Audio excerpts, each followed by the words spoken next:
Дараагийн мэдээг танилцуулъя. Европын холбооны парламентын гишүүдтэй холбоотой шинэ дуулаа шууган дэгдсэн байна. За эдгээрийн хувьд бол авилгалын хэрэгт Европын парламентын гишүүд холбогдсон. За энэ мэдээлэлтэй холбоотой цагдаагийн байгууллагаас Португал, Бельги зэрэг улсуудад бол олон удаагийн нэгжлэг хийсэн. За ингээд хэрэгт холбогдох хүмүүсийг тодорхой хэмжээгээр бол баривчилж нотлох баримтуудыг цуглуулж байгаа юм байна. За Бельгийн Лисор сонин болон эрен сурвалжлах вебсайт болох Follow the Money гэсэн ийм байгууллагуудаас мэдээлэл гаргасан. За үүндээ бол уг шалгалт одоо мөрдөн байцаалтын үйл ажиллагаа нь бүгд найрамд Хятад ард улсын технологийн авраг том компани болох Huawei болон за Брюсселд одоо Брюсселийн хооронд 2021 оноос хойш өрнөсөн үйл явдалтай холбоотой ийм мөрдөн шалгах үйл ажиллагааг явуулсан гэж мэдэгдэж байгаа юм байна. За Бельгийн холбооны прокурорын газраас хэд хэдэн хүнийг Европ парламент дахь идэвхтэй одоо авилгалын хэрэг үйлдэлсэн. За үүндээ бол хуурамчдаг баримт үлдэх ашигласан хэрэгээр бол байцаалт авах болсон гэдгийг бол мэдэгдэж байна. За прокурорын газраас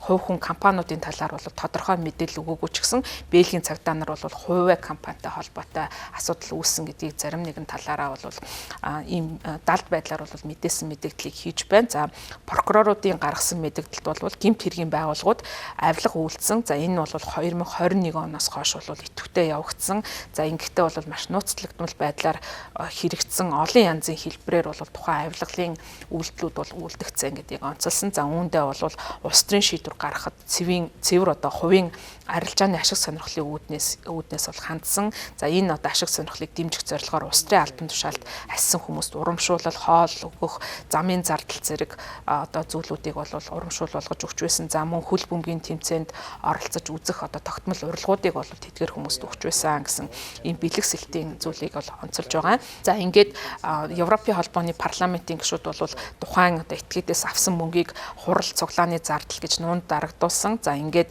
янз бүрийн зуурчлагтад бол мөнгө төлж мөнгө гуах гэмт хэргийг хүртэл бол үйлцсэн гэдгийг онцолж байгаа. За уг ажиллагаанд бол нийтдээ 100 орчим цагтаа оролцож Бельги болон Португал даяараа нийт 21 удаагийн нэгжлэгийг бол хийсэн.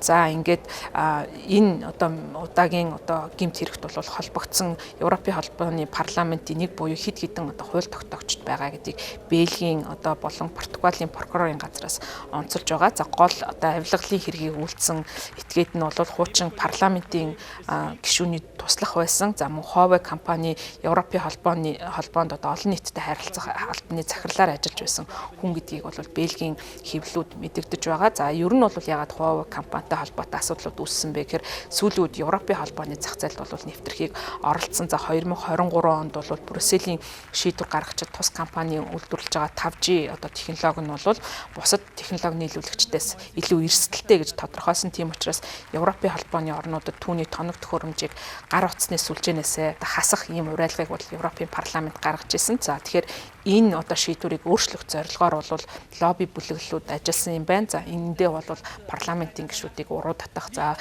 мөнгө болон бусад байдлаар бол авилгал өгөхийг одоо оролдож байсан гэдгийг тогтоосон юм байна. За ер нь Европын холбооны парламентэд тодорхой улсуудын эрх ашигыг төлөөлөх, тэдгээрийг хамгаалахтай холбоотой авилгалын хэрэг бол үүнээс өмнө гарч байсан. За тухайлах юм бол 2 гаруй одоо жилийн өмнө Европын холбооны хэд хэдэн хууль тогтоогчдыг Катар, Мароккогийн ашиг сонирхлыг дэмжих зорилгоор цалин урамшуул авсан гэж буруутгасан юм томоохон дуулаа шууган болж байсан. За үүнийг бол Катар гейт гэж одоо дуулаа шуугааны хэрэг болж тухайн үедээ бол олон хүн холбогдож байсан бэлээ.